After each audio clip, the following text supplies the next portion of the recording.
What is peak? Are we talking one season? Because there is no single season Michael Jordan ever had better than LeBron James's 2013 season. Cocaine is a hell of a drug. So when are we talking Jordan's peak? Are we talking 1 year? Then LeBron's peak was higher. Michael double teamed on the drive, in from the left, gets chased into the corner, comes right back. And three. Pippen for Jordan. Anderson with a height advantage, but Jordan with the quickness. Percy Hawkins gets the first Philadelphia bucket. We are tied at 2. Jordan. There is, find the Jordan season that matches that. You can't. I'm your huckleberry. When it comes to NBA player debates nowadays, one topic that gets brought up over and over again is who is the best player of all time with the highest peak in NBA history. If you ask me, it's quite simple. Michael Jordan 1991 had the highest peak of all time and is the best player to ever lace them up. That is correct. Now, when it comes to modern day sports media, guys like Nick Wright, Shannon Sharp, Colin Cowherd, LeBron James Avengers, these guys will fight tooth and nail LeBron James, had the higher peak, and was the better overall player. In today's video, we're going to debunk that thoroughly, looking at 91 Jordan vs. LeBron James in 2012, 2013, as well as 2016. Well, we're waiting.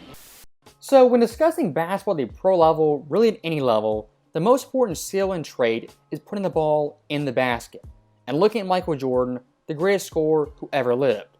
For 91 Jordan compared to LeBron James, the far better scorer, while being more efficient, as looking at Jordan, 31.1 points per game.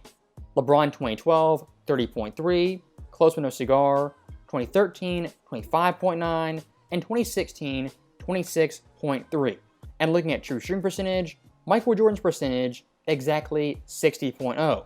LeBron James every single year couldn't even crack 59%. So what does that show you guys? Michael Jordan, the scorer, didn't just chuck up shots here and there, get points, he took a ton of shots. Michael Jordan every single season was highly efficient and routinely above 50% shooting. You were correct. It's fact. Team in NBA history to win 60 games in a season. Michael drives it left of the lane, spins back with a fadeaway jumper. Bam! That just was your problems defensively. There's Jordan. Oh, what a shot. Jordan, yes! Also, one big-time important trait is a player's jump shot. And for someone like Jordan in all areas, was an elite jump shooter at an all-time level. 1991, 46.6%. LeBron 2012, 35.3. 2013, 37.3. And 2016, only 34.1. So Michael Jordan right there on average, about 10% higher than LeBron James on raw jump shots. And look at field goals made. Michael Jordan, 116. LeBron 2012, 113. Then look at field goal attempts. Michael Jordan, not even 250. LeBron James, 320. That right there says everything. If anyone's quote-unquote inefficient, it's LeBron James as a jump shooter. And off that mark, James drives on Tolliver. Gets inside. James for three. Duck and cover. Thank you and goodbye. When discussing players at their absolute apex and peak, having a subpar jump shot is a big hole in your arsenal. And again, someone like Jordan was an elite jump shooter. LeBron James was far from it. Now, for Michael Jordan at his absolute apex, one of his big-time strengths was mid-range shooting, as 91 Jordan from the mid-range, 49.3%. LeBron in his years, 35.9%, 37.2%, and 37.3%. And again, look at field goals attempted. Michael Jordan, 215. LeBron at the most, 145. And still Jordan percentage-wise, 13% higher. Michael Jordan from mid-range compared to LeBron James, even at his apex, was a far better player. And when discussing that mid-range, what's one shot for any player they must have in their arsenal to be an effective player in the fourth quarters? That, of course, is a great shot from the free throw line. Michael Jordan 91, 84.5%, well above league average. LeBron James 2012, sub 75%, below league average. 2013, a tad bit better, above league average. And then 2016, sub 70%, far below league average. Floating shot to the basket. Find the Jordan season that matches that. You're gonna have to stay with James, and Trevor Ariza, that's his job. You can't. Once again, little flaws here and there in a player's arsenal. At the end of the day, it makes all the difference. And finishing up the jump shot category, the scoring category, look at three-point shooting.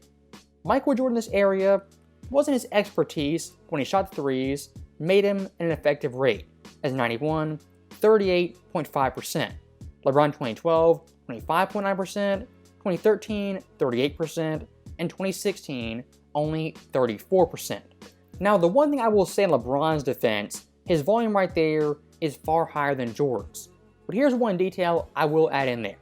When Michael Jordan took threes just 2 or more per game in 91, his overall percentage was at 40%. So if you want to say LeBron from 3 was better overall, I guess take that win. But again, looking at the overall jump shots, the body of work from all 3 levels, Michael Jordan consistently far better than LeBron James. And what's that one last level we haven't covered? At the rim scoring and scoring in the paint. If you know LeBron James, this area is an area he dominates routinely, as the vast majority of his shots are indeed layups. But here's the shocking thing. Michael Jordan 91, his paint scoring was better than LeBron James, as in 2012 LeBron was 2% lower than Jordan, 2013 6% lower, and 2016 3% lower. LeBron James, the 6'8" tank who's juiced to the gills, in paint scoring isn't as good as Jordan at his absolute apex. That right there tells you everything. Jordan off the spin to the scoop. Foul, so Chicago gets 1 point out of that, an opportunity to make it a 3-point play. Jordan. Now remember, both teams have 3 timeouts remaining. They take it into Minute again. For 9. The look away to Livingston. Jordan. Oh, a spectacular move. Perfection. So when it comes to 91, Jordan scoring the basketball, shooting the basketball from really every area, far superior LeBron James, even at his apex. Honestly, not that surprising. What's mind-blowing is the gap between both these players.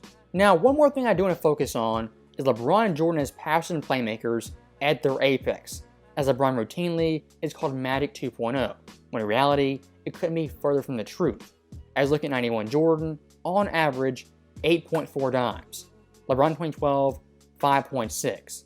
2013, 6.6. And 2016, 7.6. Michael Jordan 91 off raw assist numbers, better than LeBron James at his apex. But here's the added detail. Michael Jordan's turnovers, only 2.5. LeBron 2012, 3.5. 2013, 3.0. And 2016, a whopping 3.6. That detail right there, looking at assists as well as turnovers, is crucial in this debate, as the vast majority of ball-dominant players, they can get 7-8 dimes pretty easily, but that turnover number is around 3, 4, even 5 per game. 91 Jordan, it was at 2.5. And think about this, Michael Jordan 91, a quote-unquote average or poor passer, in the NBA Finals, 11.4 dimes per game. That in league history for non-point guards ranks first all time. And in comparison to Magic, heading to Game 5 Jordan had the higher assist average. That's right. For someone like Jordan, his mid-range game, his scoring ability was so great, his passing and playmaking gets severely underrated. As looking at those passes, it's not just giving to a shooter off a curl, they make the shot, Jordan does nothing. Michael Jordan in these clips is creating offense for his teammates. The vast majority of times, doing it versus double teams, triple teams, and even zones. And breaking it down even further, looking at 10 assist games. Michael Jordan 91 out of 17 games had 5 games of 10 or more assists. LeBron 2012, 2 of 23. 2013, 3 for 23. And 2016, 4 for 21. Now look at turnovers. Games 3 or more turnovers in this run, like with Jordan, 7 of 17. LeBron 2012, 16 for 23. 2013, 12 for 23. And 2016, 12 for 21. These are the facts of the case, and they are undisputed. Michael Jordan 1991, from The most turnovers he had in a series was 3.6 versus the Lakers. Compared to LeBron James, it wouldn't even rank top 5, as LeBron 2013, 4.8 versus the Bucks, versus the Warriors 4.4, the Hawks 4.3, the Knicks 4.2, and OKC 3.8. Once again, a big flaw in LeBron's arsenal is being ball dominant and also turnover prone. Now, we're looking at a great offensive player, passing and playmaking as well as scoring. It's a great combination. And really all comes together is in the fourth quarters of big ball games. Michael Jordan 1991 as a fourth quarter player, he was simply absurd. Compared to LeBron runs, his scoring average 9.0, higher than all of them. 1.8 assists, tied for the highest. Field goal percentage, by far the highest. From the free throw line, also the highest. Michael Jordan 91 as a fourth quarter player was an absolute maniac. To give you guys some context, looking at the entirety of NBA history, the only player to average 8 or more points a game in a fourth quarter run and shoot above 60% from the field is Giannis back in 21. And for someone like Giannis, he's 7 foot tall. Michael Jordan is 6'6" and playing in the 1990s. Remaining correct, Hodges, the three-point specialist, has checked in. Here's Jordan on the pull-up. Yes! And the game is tied at 1. This game 3 of the best of 7 NBA Championship Series.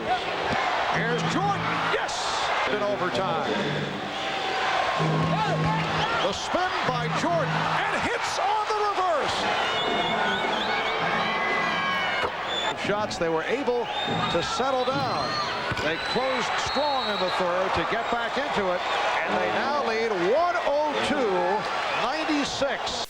So that right there, looking at a player's offensive arsenal, I think Jordan pretty clearly was the better offensive player at his absolute apex. Now looking at defense, while I think Jordan was better, it's not as clear-cut and simple looking at stats and numbers. As for defensive metrics, they tell you some things, but not everything. If you look at the game film of 91 Jordan on defense, this dude was simply absurd.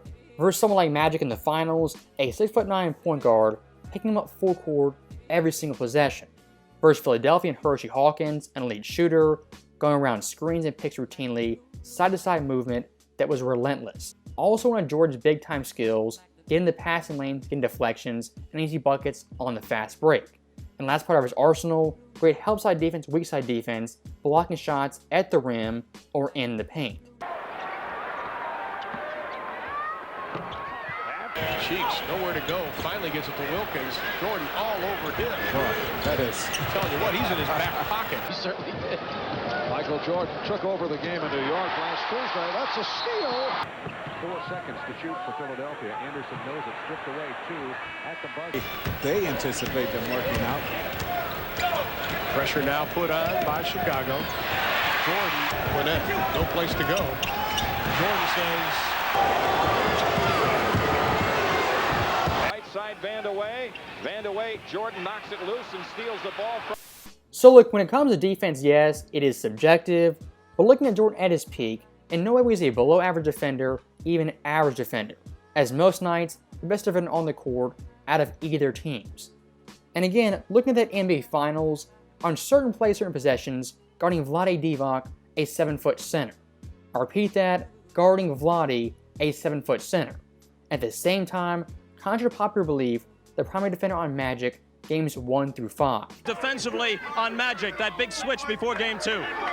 Well, it's helped us out a lot. And I think Michael realized that by stepping up and putting a lot more pressure on Magic. And I think that's why Phil stuck with Michael, because he was able to put a lot more pressure.